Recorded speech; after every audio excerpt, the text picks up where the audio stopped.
Hello and नमस्कार। मैं हूं आपका दोस्त और आपका होस्ट जसपाल ढिल्लों और आज मैं हाजिर हूं फोटोशॉप हिंदी ट्यूटोरियल का एपिसोड नंबर 14 लेकर। इसमें मैं फिर से दो तीन कंसर्न्स को एड्रेस करने की कोशिश करूंगा। मुझे एक ईमेल आई है मिस्टर हरजीत सिंह चड्ढा की दिल्ली से। कोई आदमी जिसका हेयर लॉस हो गया हो, बाल उड़ रहे हों, गंजे हो गए हों, उनको दोबारा बाल देने के क्या तरीके हैं। तो वैसे तो हम यहाँ से भी सैंपल करके कट एंड पेस्ट कर सकते हैं, लेकिन मैं एक और आसान सा तरीका बताऊंगा। तो ये ईमेल उसके बारे में है। और एक मिस कोमल द्विवेदी हैं पानीपत से, ये जानना चाहती हैं, ये फोटोशॉप सीख रही हैं और ये जानना चाहती हैं कि हमको लेयर्स ज़्यादा बनाने की क्यों ज़रूरत है। कि मैंने पिछले ट्यूटोरियल में उन्हें एक बार बताया था कि अलग लेयर्स पे काम करना चाहिए। ये कहती हैं उससे डॉक्यूमेंट का साइज बड़ा हो जाता है, छोटी फाइल को बहुत बड़ी फाइल के रूप में सेव करना पड़ता है, तो उसकी क्या ज़रूरत है। तो मैं उसके बारे में बताऊंगा। और एक मिस्टर मनीष गुप्ता की ईमेल आई है। इन्होंने मुझे पूछा था कि एक डिजिटल पेंटिंग के ऊपर बाल कैसे लगाए जाएं। तो मनीष जी, जब तक आपकी ईमेल मेरे पास आई मैं ये ट्यूटोरियल फाइनलाइज कर चुका था। तो इस ट्यूटोरियल में तो मैं नहीं, लेकिन अगले ट्यूटोरियल में मैं आपको उसके बारे में भी बाल कैसे बनाने हैं, उसके लिए हमको एक बालों का ब्रश डिजाइन करना पड़ेगा। वो कैसे डिजाइन करना है वो मैं आपको अगले ट्यूटोरियल में बताऊंगा। चलिए इस बार हरजीत सिंह चड्ढा जी की ईमेल और कोमल जी की ईमेल पर जोर देते हैं। सबसे पहले कि हम लेयर्स क्यों बनाते हैं। लेयर्स क्या होती हैं। लेयर्स बेसिकली आप ये समझिए कि आपकी फोटो के ऊपर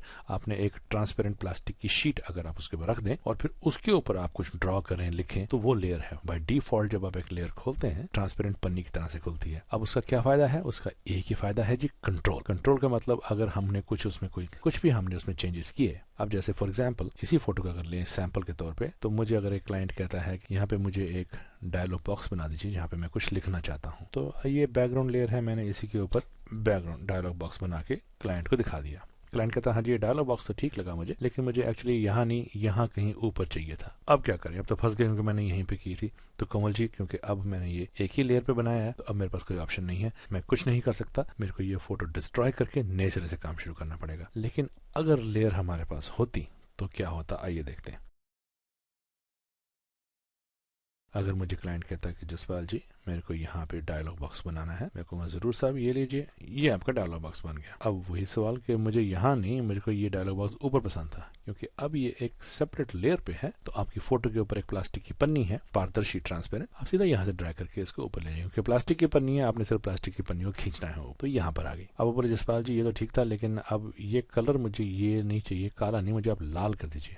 अगेन ये अलग अपनी लेयर के ऊपर है। कंट्रोल दबा के इस लेयर के ऊपर क्लिक कीजिए, फिर से सिलेक्शन आ गई। उसको कलर दिखाइए, बोलेगा जी हाँ ये कलर मुझे पसंद है। फिर से ऑल्ट और बैक स्पेस, ये डिफॉल्ट कलर लोड कर देगा। अब वो ये बोल सकता है जसपाल जिसको वापस वहीं ले आते हैं, वहीं अच्छा लग रहा था। लेकिन ये अच्छा तो लग रहा है, लेकिन मैं ये चाहता हूँ कि पीछे कुछ नहीं दिख रहा, लेकिन मैं चाहता हूँ कि पीछे से कमीज भी थोड़ी झलक के बाहर आए। कोई बात नहीं, क्योंकि हम एक इंडिपेंडेंट लेयर पे हैं तो ये हमारे पास ब्लेंडिंग मोड्स भी अब अवेलेबल हैं। अब ये लेयर को हम यहाँ से ओवरले कर देते हैं साहब, ओवरले कर देंगे तो ये देखिए पीछे से इनकी कमीज दिखनी शुरू हो गई है। अब बोलेंगे इसमें ऐसा कीजिए साहब इसके ऊपर थोड़ा बॉर्डर भी अगर हो जाए तो और भी अच्छा। अब हमारे पास ये लेयर स्टाइल्स भी अवेलेबल हैं, इसको दबाएंगे और स्ट्रोक ले आएंगे। ये देखिए बॉर्डर बन गया।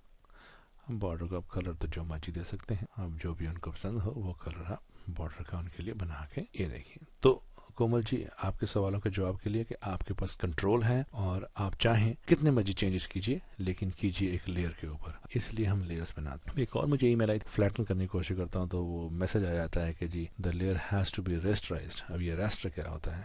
लेयर्स दो तरह की हैं जी। पिक्सल बेस्ड लेयर है जो समझिए कि रंग के बेस पर बनी होती है, वो रेस्टराइज होती हैं। और जो मैथमेटिक्स ज्योमेट्री की बेस पर बनी होती हैं वो वेक्टर इमेजेस होते हैं। अब इन दोनों में फ़र्क क्या है, प्लस माइनस है दोनों के। अगर आपने कोई ग्राफिक बनाना है, जैसे आपने वेक्टर शेप में ग्राफिक या कोई लोगो बनाया, आप उसको जितना मर्जी जूम कर दीजिए वो उतना ही शार्प और क्रिस्प रहेगा, क्योंकि वो पिक्सल से इंडिपेंडेंट है। पिक्सल से कुछ कनेक्शन नहीं है उसका, क्योंकि वो मैथमेटिकल कैलकुलेशन है। इसलिए वो जिस भी साइज में बनाएंगे, जिस भी साइज में जूम करेंगे उसको, वो शार्प ही नजर आएगी। वेयर एज के अगर आप कोई रेस्टराइज बेस पे, जो पिक्सल बेस पे कोई लेयर है, जो फोटोज होती हैं वो पिक्सल के ऊपर डिपेंडेंट होती हैं, और जिस रेजोल्यूशन में वो बनी है जूम करेंगे तो वो ब्लरी नजर आएगी या ब्लीड करती हुई नजर आएगी। तो ये दोनों का फर्क है रास्टर इमेज और वेक्टर इमेज में। अब ये तो थे सवालात। अब आते हैं हरजीत चड्ढा जी की बात पर कि इनको हमने बाल देने हैं, वो कैसे दें। ये देखिए फोटो है। मैंने समय बचाने के लिए इनके सिर के ऊपर जहां बाल होने चाहिए वहां पे मैंने एक सिलेक्शन बना के रखी हुई है और वो अल्फा चैनल में सेव की हुई है। अगर आपने मेरा पहला ट्यूटोरियल अल्फा चैनल्स के बारे में देखा हो तो उसमें मैंने ये बताया था कैसे बनता है और उसका क्या फायदा है। अब देखिए मैंने ये सिलेक्शन बना के अल्फा चैनल में सेव की है, तो बस यहाँ पर आके इसे कंट्रोल क्लिक करूंगा, देखिए वो सिलेक्शन दोबारा लोड हो गई। मैं वापस लेयर्स में जाऊँ, एक नई लेयर बनाऊं और अब इसको मैंने उस रंग से भरना है जो रंग इनके बालों का होना चाहिए। हम आसानी से चाहें तो थोड़ा सा जूम करके, तो पहले सबसे पहले ब्रश लीजिए, ब्रश लेके ऑल्ट दबाइए तो ये कलर सिलेक्टर हाईलाइट हो गया। मैं इनके बालों से सैंपल किया हुआ है। अब मैं इनको चाहूँ तो यहाँ से इसको थोड़ा सा लाइट शेड सिलेक्ट हुआ है तो फिर से एक बार सिलेक्ट करते हैं, ये देखते हैं, यहाँ से सैंपल लेके कोशिश करें। ये देखिए ये सैंपल, क्योंकि मैंने सिलेक्शन है, कहीं भी और रंग करूँ तो कोई फर्क नहीं पड़ेगा, रंग सिर्फ सिलेक्शन में ही होगा। अब ये सिलेक्शन बन गई और सिलेक्शन बनने के बाद हमने सिलेक्शन को इस मनचाहे कलर से भर दिया। अब क्या करेंगे, फिल्टर्स पे जाइए, नॉइज, ऐड नॉइज। मैंने समय बचाने के लिए पहले से ही बना के रखा हुआ है। इस फोटो के लिए 14 पॉइंट काफ़ी है। और ध्यान रखिएगा यूनिफॉर्म सेलेक्ट कीजिएगा, गॉसियन ब्लर नहीं, यूनिफॉर्म और मोनोक्रोमेटिक भी सिलेक्ट कीजिएगा ज़रूर। ओके कर दीजिए। अगर मैं इसको जूम करके दिखाऊं तो देखिए थोड़ा सा ये नॉइज़ इसमें ये आ गया, धब्बे से आने नॉइज़ आना शुरू हो गया है। अब वापस जाइए, फिल्टर लीजिए, ब्लर चुनिए और रेडियल ब्लर लीजिए। अब रेडियल में बाय डिफॉल्ट ये स्पिन पे होता है, स्पिन नहीं चुनना है हमको, जूम ब्लर चाहिए।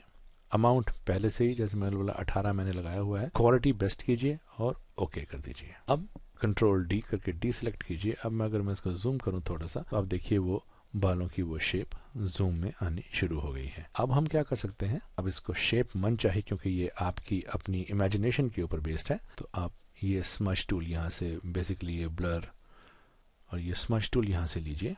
जैसा भी आपको इनके शेप देने हैं उस स्पंज से हम दे रहे हैं, क्योंकि अगेन ये इंडिपेंडेंट अपनी लेयर पे है। कोमल जी आप अगर देख रहे हैं तो देखिए हम इसको अपने अंदाज से इनको थोड़ा सा आगे करके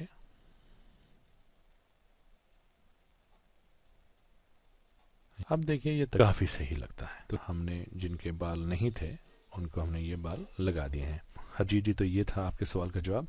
लेकिन अब जैसे ये बना तो दिया, लेकिन जब अपने क्लाइंट को दिखाना है फाइनल करने से पहले क्लाइंट को ज़रूर दिखाइए। और अगर वो देख के बोले कि हाँ जी ये ठीक है, लेकिन अगर उसको ये कलर पसंद नहीं आता क्योंकि ये आपकी इमेजिनेशन पे बेस्ड था, तो आप एक काम कर सकते हैं, यहाँ से आप ह्यू एंड सैचुरेशन लेयर चुनिए और उसके बाद ह्यू एंड सैचुरेशन पे काम करने से पहले, इसके ऊपर काम करने से पहले, जैसे यहाँ ये देखिए ये सारी फोटो पर असर करता है, तो आप इस पर काम करने से पहले आप एक ऑल्ट बटन दबा के और अगर यहाँ पे क्लिक करेंगे तो ये इसके साथ लिंक हो गई है लेयर।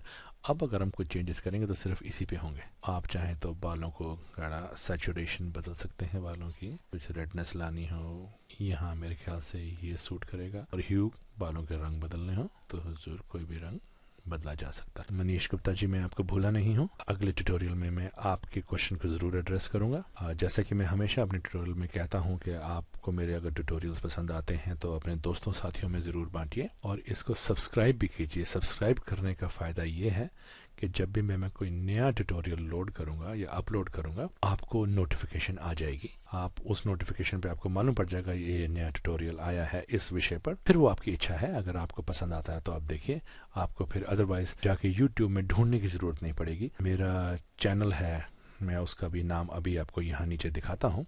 आप अगर YouTube में जाके सिर्फ उसी को क्लिक कर दें, वही टाइप कर दीजिए, तो भी आप सीधा मेरे ट्यूटोरियल्स के पेज पे आ जाएंगे जहाँ पे सारे मेरे ट्यूटोरियल्स हैं। मेरा ईमेल एड्रेस ये है आप लोगों के लिए। फोटोशॉप के पर्टिकुलर विषय के बारे में कोई आपको कुछ ट्यूटोरियल कुछ देखना चाहते हैं तो ज़रूर मुझे ईमेल कीजिए। मैं अपनी भरपूर कोशिश करके आपको जल्द से जल्द वो ट्यूटोरियल बना के दिखाने की कोशिश करूँगा। अगले ट्यूटोरियल तक के लिए नमस्कार एंड गॉड ब्लेस।